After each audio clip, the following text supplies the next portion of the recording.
Praise the Lord. परमेश्वराचा धन्यवाद असो की त्याने हा सुंदरसा दिवस आज तुम्हा आम्हासाठी आशीर्वादित केलेला आहे.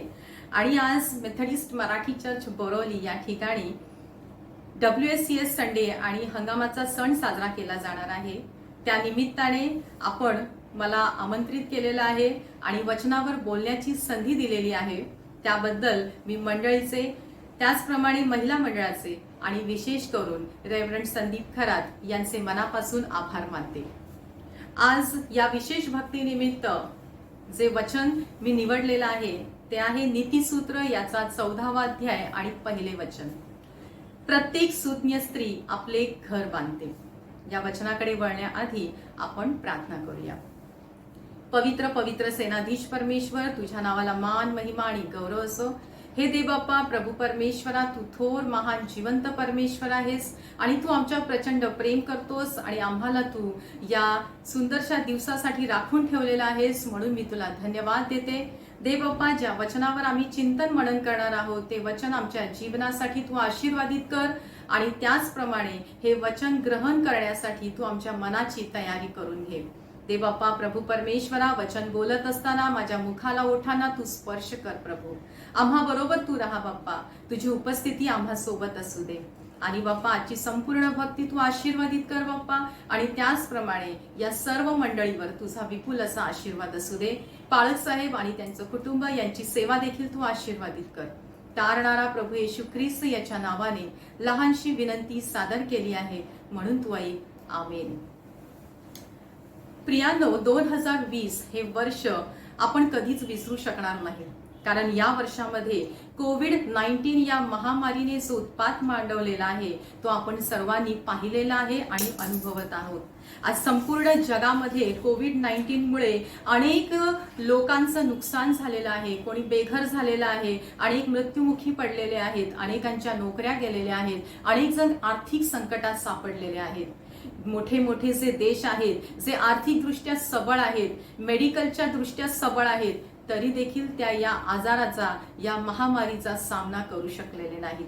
कधी कधी मनामध्ये विचार असतो की हे काय आहे, ही महामारी कशासाठी आहे, आणि तेव्हा आपलं पवित्र शास्त्र आपल्याला त्याचं उत्तर देतं आणि त्यामध्ये सांगितलेलं आहे की परमेश्वर येणार आहे, परमेश्वराचं दुसरं आगमन होणार आहे आणि त्यापूर्वीची ही सर्व चिन्हे आहेत. प्रियानो, या कोविड-19च्या महामारीतून परमेश्वर आपल्याशी बोलू पाहत आहे. तो आपल्याला सांगत आहे, त्याने आपल्याला भविष्यामध्ये येणाऱ्या भयंकर वाईट गोष्टींची सूचना आपल्याला ती दिलेली आहे. ही एक सूचना आहे आपल्या सर्वांसाठी. आणि म्हणूनच या कोविडच्या ज्या महामारीतून आपण सुरक्षित आहोत, वाचलेलो आहोत आणि ही परमेश्वराची आपल्यावरती कृपा आहे. आणि भविष्यामध्ये येणाऱ्या भयंकर संकटांपासून, अनेक महामारीपासून परमेश्वराला आपल्याला सुरक्षित ठेवायचं आहे. आणि यासाठी आज आपल्यालाच काहीतरी कार्य करायचं आहे. आपलं कुटुंब सुरक्षित ठेवायचं आहे, आपली मंडळी सुरक्षित ठेवायची आणि ही संपूर्ण मानवजात आपल्याला सुरक्षित ठेवायची आहे. आणि त्यासाठीच आपल्याला प्रत्येकाला आपली जबाबदारी पूर्ण करायची आहे. प्रत्येक घरामध्ये, कुटुंबामध्ये कुटुंबाला जपणारी, कुटुंबाच्या विचारांची जडणघडण करणारी महत्वाची व्यक्ती म्हणजेच कुटुंबातील स्त्री. आणि या कुटुंबातील स्त्रीवरतीच ही जबाबदारी येऊन आज ठेपलेली आहे. आणि म्हणूनच आज मी हे वचन निवडलेलं आहे की प्रत्येक सुज्ञ स्त्री आपले घर बांधते. घर म्हणजे कुटुंब, घर म्हणजे घरातली माणसं, घर म्हणजे नुसते 4 भिंती नाहीत. मराठीमध्ये एक सुंदर कवितेच्या ओळी आहेत. घर असावे घरासारखे, नकोत नुसत्या भिंती.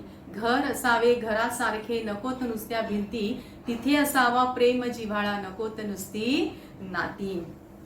हीच कविता शेवटच्या ज्या आपण भागामध्ये येणार आहोत तेव्हा वेगळ्या पद्धतीने आपल्याला बोलायची आहे. तर या घरामध्ये राहणारी जी माणसं आहेत, त्या माणसांना बांधून ठेवणारं, त्या माणसांचं एकमेकांशी असणारं भावनिक नातं, त्याला आपण काय म्हणतो? कुटुंब म्हणतो.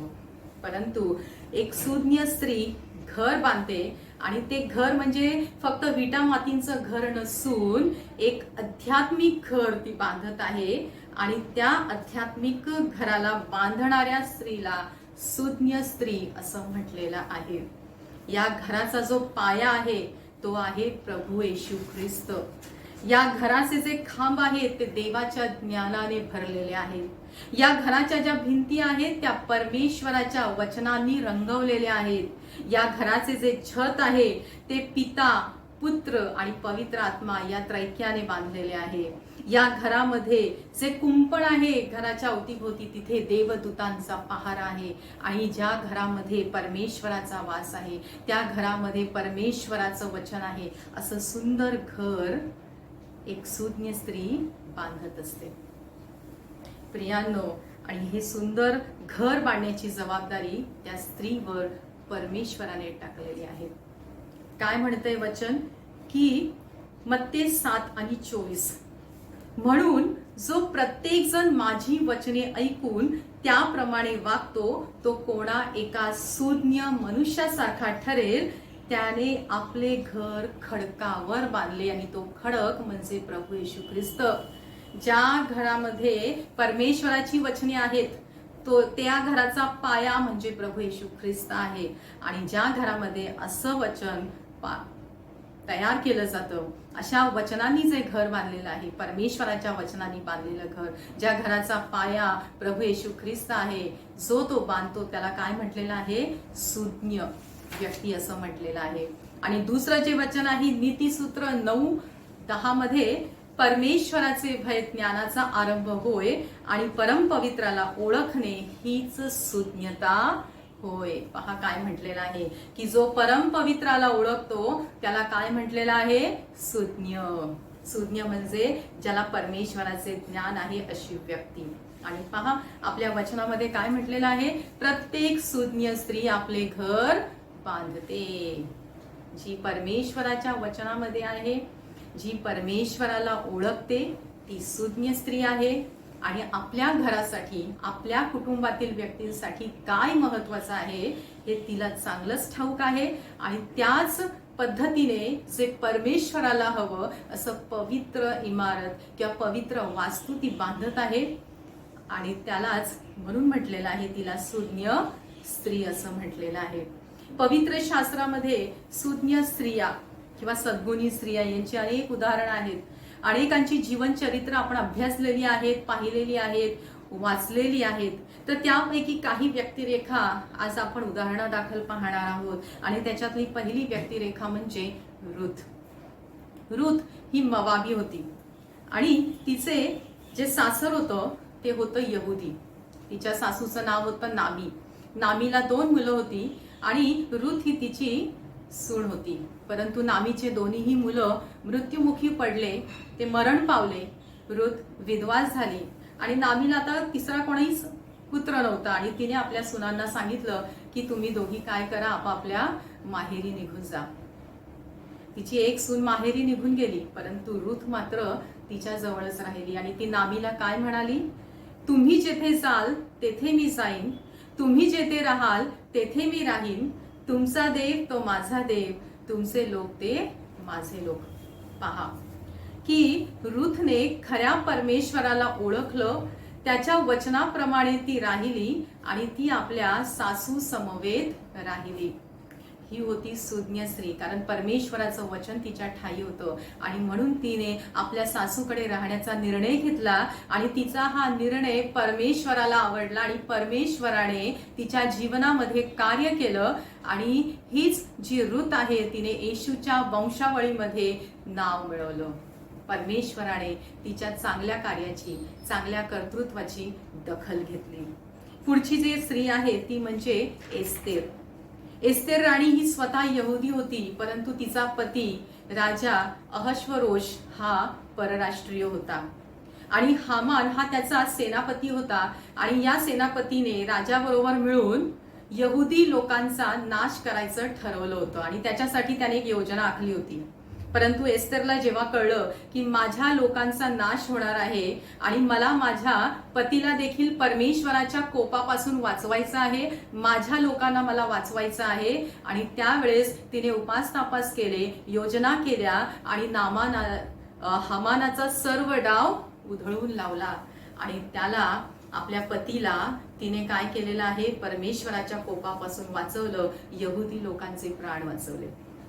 आणि परमेश्वराने तिच्या या कर्तृत्वाची दखल घेतली आणि तिला एक महान साहसी धाडसी राणी म्हणून आपल्या पवित्र शास्त्रात स्थान दिलेले आहे आणि तिचे नाव अजरामर झालेले आहे. प्रियानो, पुढची जर व्यक्ती रेखा पाहिली तर ती आहे हन्ना. हन्नाला मुलबाळ नव्हते, ती वांस होती, परंतु तरी देखील परमेश्वराच्या चरणाजवळ जाऊन ती सतत सतत सतत प्रार्थना करत असे. ती परमेश्वराला विसरली नाही.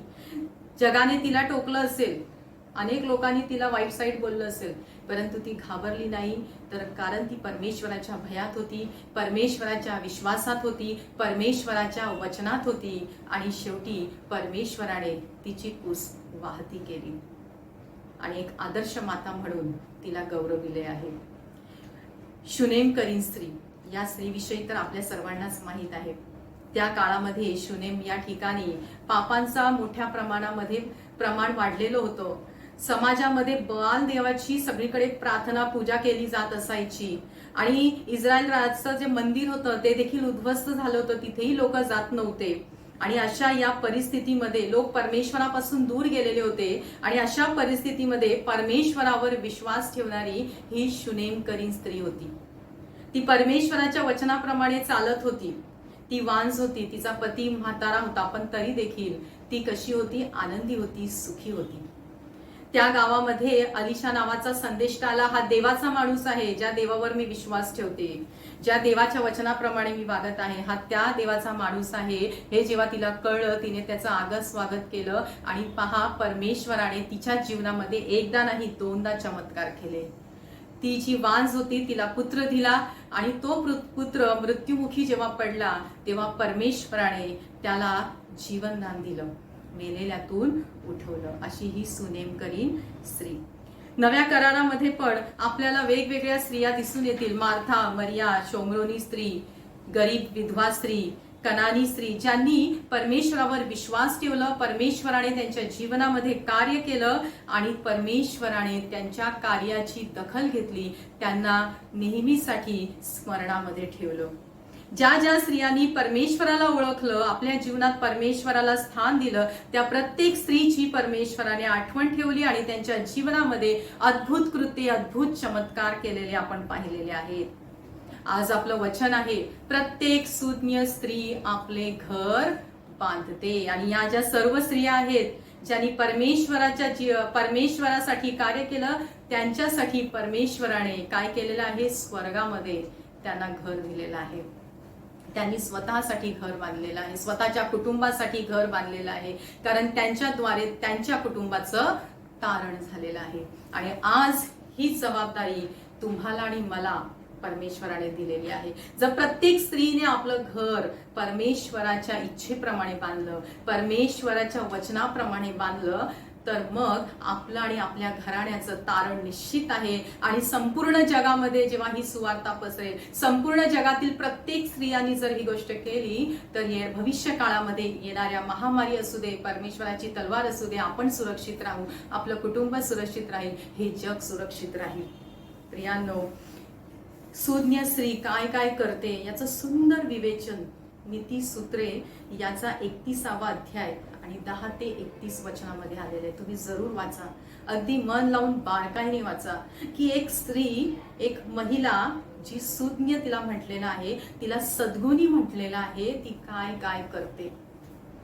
आता सध्या बऱ्याच ठिकाणी आपल्याला दिसतंय की काही ठिकाणी स्त्रिया असतात फक्त चूल आणि मूल, फक्त घर, आणि मग त्या घराच्या बाहेरही एक जीवन आहे, त्या घराच्या बाहेरही जाऊन आपल्याला कार्य करायचं आहे, त्यासाठी वेळ आपल्याला देता येत नाही. प्रियांनो, या वचनामध्ये या ज्या नीतीसूत्र याचा जो 31वा अध्याय आहे, त्या अध्यायामध्ये ही स्त्री 24 तास दिवसभर आपल्या कुटुंबासाठी कार्य करत असते, परंतु कुटुंबासाठी कार्य करत असताना ती कुटुंबाच्या बाहेर पडून, घराच्या बाहेर पडून इतरही कर्तृत्व करत असताना आपल्याला दिसते. काय म्हटलंय तिथे? ती कुटुंबासाठी झटत असते, कुटुंबासाठी अन्न, वस्त्र, निवारा या सर्व गोष्टींची ती तरतूद करत असते, कुटुंबांच्या आचार विचाराकडे लक्ष देते. त्याचबरोबर ती काय करते? ती फक्त घरातच कष्ट करत नाही, तर घराबाहेर जाऊनही ती कष्ट करते, ती व्यापारी गलबतासारखी आहे. ती शेत विकत घेते, त्या शेतामध्ये ती काम करते. म्हणजे पहा की ती किती घरही सांभाळते, बाहेरचे व्यवहारही सांभाळते. आणि इतकंच नाही तर ती आपल्या घरात काम करणाऱ्या दासींची पण काळजी घेते. ती दुरून अन्न सामग्री आणते, ती गरिबांना मदत करते, गरजवंतांना सहाय्य करते.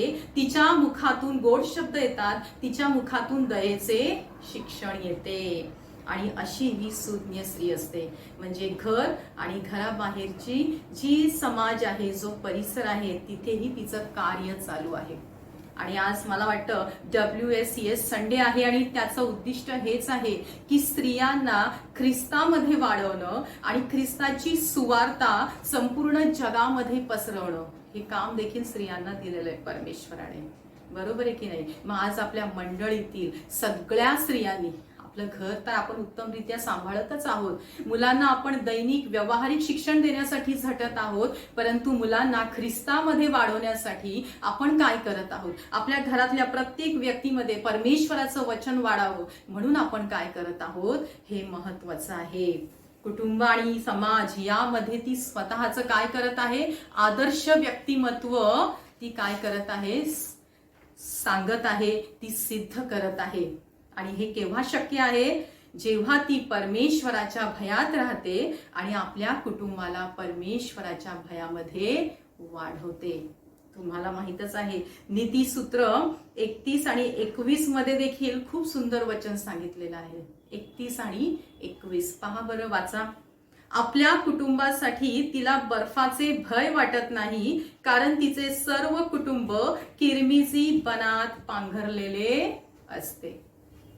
पहा काय म्हटलंय की जी स्त्री आहे, सुज्ञ स्त्री, ती इतक्या सुंदर रीतीने आपल्या घराची रचना करते, आपल्या घरातल्या प्रत्येक व्यक्तीची काळजी घेते, आपल्या घरातल्या प्रत्येक व्यक्तीमध्ये ती परमेश्वराचं जे सामर्थ्य आहे ते रुजवण्यासाठी प्रयत्न करते.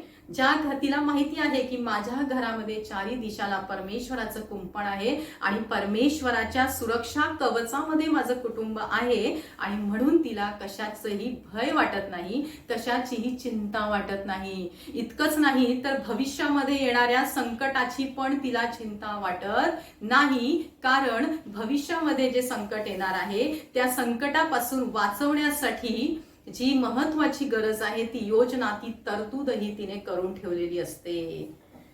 आपल्याला तर कितीतरी चिंता असतात, मुलं कधी मोठी होणार, त्यांचं शिक्षण कसं करायचं, मग त्यांची लग्न होणार, त्यांना मुलाला मुलगी शोधायची, मुलीला मुलगा शोधायचे, अशा अनेक चिंतांमध्ये आज आपण आहोत. कशासाठी? जर आपल्या घरामध्ये परमेश्वराला स्थान आहे, जर परमेश्वर आपल्या घराचा पाया आहे, तर या गोष्टी आपल्यासाठी दुर्मिळ आहेत. कारण आपल्या घराला चालवणारा, आपल्या घराला, आपल्या कुटुंबाला पुढे नेणारा परमेश्वर आहे.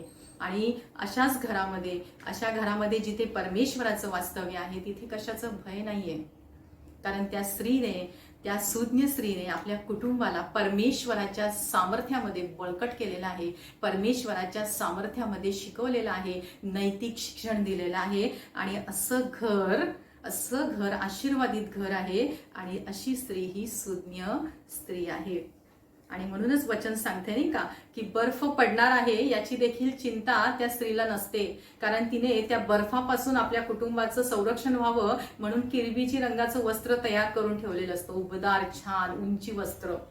आणि इथे आपल्यालाही मला तेच सांगायचंय, सुरुवातीलाच मी सांगितलं की कोविड-19 याने आपल्या जगामध्ये जी महामारी केलेली आहे, ज्या भयानक घटना घडलेल्या आहेत आणि ज्या आजही आपण ते अनुभवत आहोत, आणि अशी महामारी पुन्हा या जगामध्ये येऊ शकते. भविष्यात ह्याच्यापेक्षाही भयानक संकट येणार आहेत, आणि या भयानक संकटामधून आपल्या कुटुंबाला आपल्याला किरमिजी वस्त्रामध्ये काय करायचं आहे, उबदार वस्त्रामध्ये सुरक्षित ठेवायचं आहे. आणि हा बर्फ म्हणजेच काय, भविष्यात येणारी संकट, आणि हे किरमिजी बनात म्हणजेच काय, तर परमेश्वराच्या सामर्थ्यामध्ये हे कुटुंब आपल्याला सुरक्षित ठेवायचं आहे, आणि ते सुरक्षित राहणार आहे.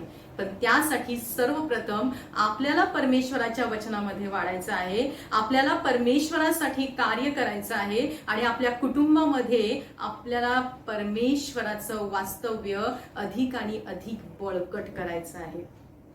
तुम्हाला माहितच आहे की जगामध्ये जेव्हा परमेश्वराने उत्पत्तीमध्ये जेव्हा नवीन उत्पत्तीमध्ये जेव्हा त्यांनी पृथ्वी तयार केली, मानव तयार केला, त्याच्यानंतर हळूहळू जगामध्ये पाप वाढत गेलं आणि ते पाप इतकं वाढलं की परमेश्वराला संताप आला आणि तो म्हणाला की मी आता हे सगळं नष्ट करणार आहे, कारण मी जसा मानव तयार केला तसा तो राहिलेला नाही.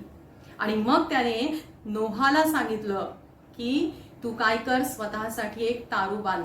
कारण नोहा परमेश्वराच्या वचनाप्रमाणे चालणारा होता, त्याच्या कुटुंब परमेश्वराच्या वचनाप्रमाणे चाललेलं होतं आणि या जगातल्या पापी जगामध्ये त्याचा नाश होऊ नये म्हणून परमेश्वराने त्याला सांगितलं काय की तू स्वतःसाठी एक तारू तयार कर. नोहाला काहीच माहिती नव्हतं या जगामध्ये पाप संकट येणार आहे वगैरे वगैरे, पण त्याने विश्वास ठेवला. अनेक लोक त्याला हसले, अनेकांनी त्याला खिजवलं, चिडवलं, परंतु त्याने तारू तयार केलं आणि त्या तारूमध्ये त्याचं आणि त्याचं कुटुंब सुरक्षित राहिलं. परमेश्वराने त्यांना सुरक्षित ठेवलं. आज परमेश्वर या कोविड-19च्या रूपाने पुन्हा तुम्हाला आणि मला सांगत आहे, प्रत्येक स्त्रीला सांगत आहे, तुमच्या कुटुंबासाठी ख्रिस्त रूपी तारू तयार करा. तुमचं घर कसं बांधा, जे ख्रिस्त रूपी तारूसारखं, जिथे ख्रिस्ताचं सामर्थ्य आहे, जिथे ख्रिस्त आहे, परमेश्वर आहे, असा तारू तयार करा आणि त्या तारूमध्ये तुमच्या कुटुंबाला तुम्ही काय करा, सुरक्षित ठेवा. भविष्यामध्ये संकट येणार आहेत, युगाच्या समाप्तीची चिन्ह येणार आहेत आणि तुम्हाला तुमचं कुटुंब, तुमचं घर सुरक्षित ठेवायचं आहे आणि त्यासाठी तो ख्रिस्त रूपी तारू तयार करा. परमेश्वराने आज आपल्याला ही सूचना दिलेली आहे आणि या WSCS संडेद्वारे मला तुम्हाला हेच सांगायचं आहे की तो तारू आज आपल्याला बांधायचा आहे, कारण परमेश्वराने आपल्याला ती सूचना दिलेली आहे. आणि म्हणून म्हटलेलं आहे ना, ती साधी स्त्रीने म्हटलंय की प्रत्येक स्त्री घर बांधते. घर तर सगळेजणच बांधतात, परंतु जे घर या संकटामध्ये कोलमडून पडतं, जी स्त्री, त्याला मूर्ख स्त्री म्हटलेलं आहे पुढच्या वचनामध्ये. परंतु हे जे सुंदर ख्रिस्तरूपी तारू बांधते, हे सुंदर घर बांधते ना, तिला सुज्ञ स्त्री म्हटलेलं आहे. सुज्ञच नाही तर काय म्हटलंय पुढे, परमेश्वर काय म्हणतोय की सद्गुणी स्त्री कोणास प्राप्त होते, तिचे मोल मोत्याहून अधिक आहे. मोत्याची उपमा त्या स्त्रीला दिलेली आहे परमेश्वराने. आणि परमेश्वर त्या वचनामध्ये आपल्याला पुन्हा काय म्हणत आहे की अशी सुज्ञ स्त्री जे सुंदर घर तयार करते, सुंदर कुटुंब तयार करते, ज्या कुटुंबाचा पाया परमेश्वर आहे, प्रभू येशू ख्रिस्त आहे, त्या स्त्रीला तिची लेकरे धन्य म्हणतात की आई तू आशीर्वादित आहेस, आई तू धन्य आहेस. तिची लेकरं तिला म्हणतात.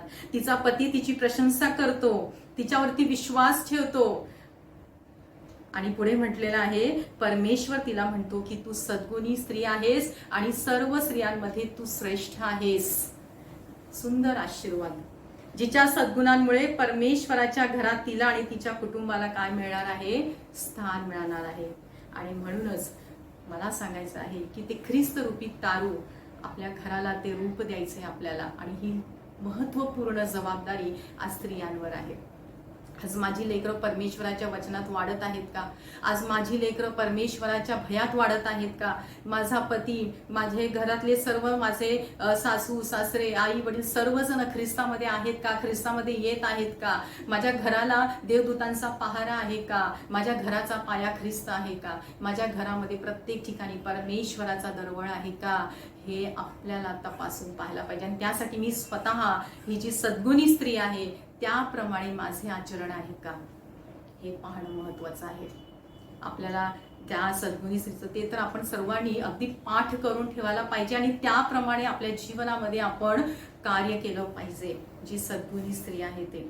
आणि इथे एक सुंदर म्हटलेलं आहे, एक सुंदर कवितेची ओळ आहे, निर्मल मंगल सदन असावे, प्रभुरायाच्या समक्षतेने ते विलसावे फुलून जावे.